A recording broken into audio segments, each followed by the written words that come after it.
いつもご視聴いただき誠にありがとうございます。釣りって学べるです。今回はアジングの基礎 Q&A12 選を解説いたします。ライトな装備で手軽に楽しめるのがアジングの魅力です。そのような手軽に始められるアジングですが、何を用意したらいい、そもそもどんな釣り方など、何かと一歩を踏み出すことができない方も多くおられると思います。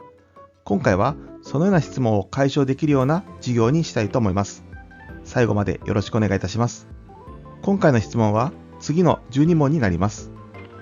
アジングではどのサイズのアジが釣れますか？アジングで使うタックルは他のを流用できますか？アジングでよく使われるラインは何ですか？スナップは必要ですか？アジングで使われるリグはどんなものがありますか？キャスト後の一連の流れを教えてください。プラグでアジは釣れないですか？アジングでよく使われるワームは何ですか？どんなカラーがよく釣れますか？ジグヘッドはどれを選んだらよいのかわかりません。アジングは夜釣りだけですか？アジングのポイントはどこですか？回答の概要は次の通りです。豆アジからギガアジまでがターゲットです。専用タックルの方が断然楽しめます。ジグタンではエステル、キャロやフロットでは PE、スナップは使うと大変便利です。リグにはジグヘッド、キャロライナなどがあります。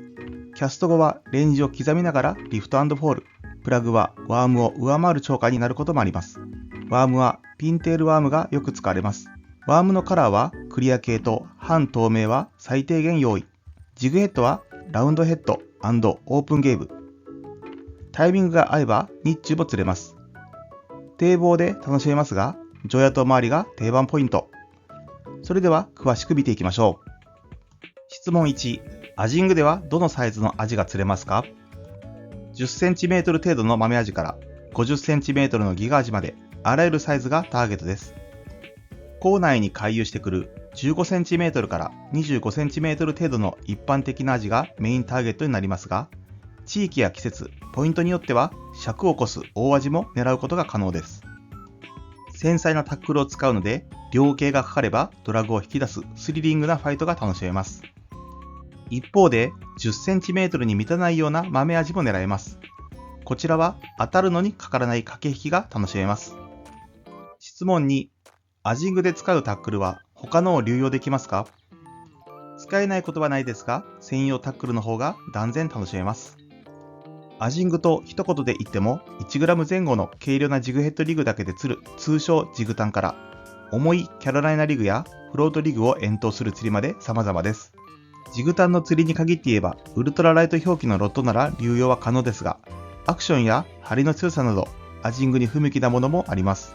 ジグタン用の最初の1本を用意するなら、アジング用ロッドの中でもソリッドティップでウルトラライト UL クラス、6フィート前後のものがおすすめです。調子はファストアクションであるほどジグヘッドを細かく動かすなどの操作性が良く、レギュラーテーパーではキャストやヒット後の竿さばきが簡単になります。リールは1000番から2000番クラスで、なるべく巻き出しが軽いものを選んでください。使うラインはとても細いので、シャロースプールがおすすめです。ジグタン以外のキャロやフロート、ジグなどの円筒系の釣りであれば、8フィート前後のエギングロッドやロックフィッシュロッドなども使えますが、やはり専用のものが感度もいいです。質問3、アジングでよく使われるラインは何ですか？ジグタンではエステル、キャロやフロートでは PE が使われます。ジグタンでよく使われるエステルラインは、素材がポリエステルで伸びが少なく、当たりやジグヘッドの存在を把握しやすいのが特徴です。PE やフロロカーボンよりも明確に当たりが出るので、一度使うと戻れないほどです。よく使われる太さは 0.35 前後ととても細いので、不意の大物に備えてドラグ設定はしっかり準備しておきましょう。また、PE を使用する際はもちろんですが、エステルラインでもリーダーを接続します。エステル 0.35 前後にフロロカーボンの 0.85 を組み合わせ、長さは 30cm から 50cm ほどにしている人が多いです。質問4、スナップは必要ですか？使うと大変便利ですが、使わない人も多いです。スナップはジグヘッドを交換する際に結び直す必要がないので便利ですが、大きいものを使ってしまうとバランスが崩れてポール姿勢が崩れたりしてしまうことがあります。使用するのであれば極力小さく軽いものを選びましょう。ジグヘッドによっては直結を推奨しているものもあります。質問5、アジングで使われるリグはどんなものがありますか？ジグヘッド、キャロライナ、フロート、スプリットショットがあります。アジングで最もポピュラーなのはジグヘッド一つだけのシンプルなリグでジグタンと呼ばれています。繊細なタックルで魚の引きをダイレクトに楽しめるため人気が高いです。軽量で飛距離は出ないですが、リトリーブはもちろんリフト&フォールやトゥイッチなど細かいアクションをかけられるので、魚が届く範囲にいれば一番釣りやすい仕掛けになります。次に多用されるのは遠投できるキャロライナリグ、略してキャロと呼ばれます。ジグタンでは届かない沖を狙えるのが特徴で、深場やボトムを探りたいときはキャロを使用します。表層ならフロートが効果的です。ジグタン用タックルでは重くて扱えないので、少し固めの L や ML クラスのロッドで PE ラインをセットして使用します。ジグタンほど細かいアクションをかけることは難しいですが、リトリーブもフォールもこなせます。スプリットショットは重くても 3g 程度なので遠投性能はあまり期待できませんが、ジグタンタックルで扱えます。重りとワームが少し離れているため、ジグタンでは難しい漂うような動きを演出したい場合に使うことがあります。質問6、キャスト後の一連の流れを教えてください。カウントでレンジを刻みながらリフト&フォールで探っていきます。キャストしたら任意のレンジまで沈めてからリフト&フォールを繰り返していくのが基本的な流れです。活性の高いアジは表層で餌を食べていることが多いので、表層から探るのが良いでしょう。沈めていく際はカウントをしておくと当たったレンジを正確に探り直すことができます。ジグタンのアクションはリトリーブ、ただ巻きかリフト&フォールが基本です。リフト&フォールの方法は人によって様々ですが、ちょんちょんとティップを動かしてリグを跳ねさせたら跳ねた分カーブフォールさせるイメージの人が多いです。フォール中に当たりがあるので集中してください。当たりがあったら即合わせが基本です。小魚を追っているときはリトリーブの方が高反応なこともあります。質問7、プラグでアジは釣れないですか？タイミング次第ではワームを上回る超過になることもあります。アジはシラスのような小魚を捕食することも多く、ライズが見られることもあります。ジグタンでも表層を探ることはできますが、十分な飛距離とレンジキープ能力を持つ小型プラグを使用すれば、より反応が得られるかもしれません。質問8、アジングでよく使われるワームは何ですか？ピンテールワームがよく使われます。アジングではテールが細くてまっすぐなピンテールタイプが多用されます。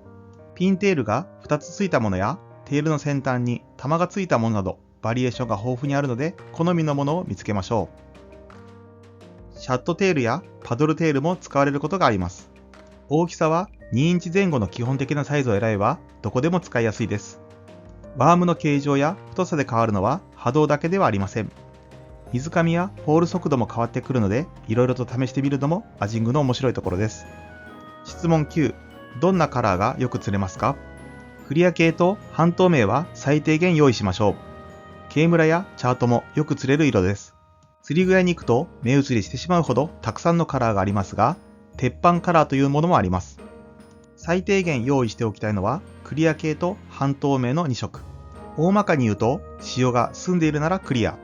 濁り気味の場合は半透明に反応が良いことが多いです。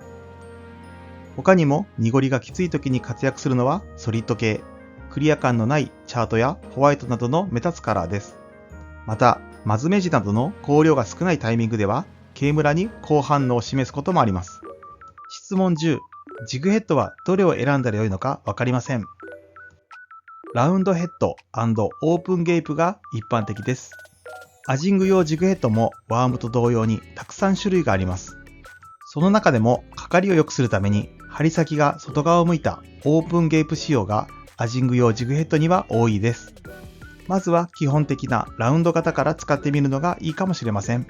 重さは 0.6g から 1.5g くらいまであれば、大抵の場所は探ることができるはずです。はじめはジグヘッドの抵抗感など感覚をつかむためにも、同じタイプのジグヘッドで揃えた方が上達は早いです。質問11、アジングは夜釣りだけですか？夜の方が釣りやすいですが、タイミングが合えば日中も釣れます。常夜灯の明かりに集まる餌を捕食しに回遊してくるアジが狙いやすいので、夜間の釣りというイメージが強いですが、マズメジや日中でも釣れます。夜間は軽いリグでスローな釣りが基本になりますが、日中はスピーディーな動きに反応することが多いです。質問12、アジングのポイントはどこですか？堤防で楽しめます。常夜灯周りが定番ポイントですが、明かりがない場所でも釣れます。堤防ではアジが集まりやすいポイントとして常夜灯がありますが、そこ以外で釣れないわけではありません。アジングの代表的なポイントは次の通りです。常夜灯周りはアジングの定番ポイントです。明かりで照らされている場所はもちろん、その境目や暗い側に潜んでいることも多いので、しっかり探りましょう。また、足元に明暗ができている場合は、そこについていることもあります。ジグタンが基本ですが、飛距離が欲しい時にはキャロなども有効です。堤防の先端や外洋側など潮がよく流れる場所はアジの通り道になっていることが多いです。そこに常夜灯があれば一級ポイントになります。また、港内へは三尾筋に沿って回遊してきます。まずはジグタンで探り、沖で発生した潮目などに届かない場合などは、フロートなどを用いて遠投してフォローしましょう。港の一番奥まった場所は潮の流れは感じないかもしれませんが、常夜灯に照らされていたり、ベイトが溜まっていることも多く、狙い目の一つです。スロープの切れ目などはアジがつきやすい定番ポイントになります。繊細な釣りになることも多いので、1g を切るような軽量ジグタンが活躍することが多いです。サーフや磯にもアジは回遊してきます。港内と比べて魚が居つくことはないので、釣果は回遊次第ですが、港内よりも大型が釣れやすいのが特徴です。キャロやフロートなどの円筒形リグのほか、プラグやジグも効果的です。長めでパワーのあるタックルで挑んでみてください。まとめです。豆アジは狙うと当たるのになかなかかからないのも面白いところです。両径になればドラグを引き出すほどよく引きます。遠投したいときは8フィートクラスのロングロッドがおすすめです。ジグタンには感度の良いエステルラインがおすすめです。リーダーはフロロカーボンの 0.85 前後を使う人が多いです。スナップを使うならなるべく小さいものを選びましょう。リグの得意レンジは次の通りです。ジグタンは近距離、スプリットショットは近距離プラスアルファ、フロートは遠投&表層、キャロは遠投&深場。手元に意識を集中させて当たりを取りましょう。棚合わせは表層から順に探っていきます。カウントは浅い場所なら5刻み、深い場所なら10刻みがおすすめです。ルアー回収直前まで気を抜かず繰り返しアクションをかけていきましょう。一連の流れはこのようなイメージです。カウントダウンしながら沈めていく。糸吹けを取ります。軽く2回ほどリフトさせます。2回目のアクションのフォールで当たることが多いです。プラグでもアジは釣れます。シャットテール、パドルテール、ストレート、ピンテール。テールだけでなくボディの太さでもフォール速度が変わります。チャートやケーブラも用意しておきましょう。また、クリア系と半透明系も押さえておきましょう。ジグヘッドの形状は様々です。それぞれには目的とこだわりがあります。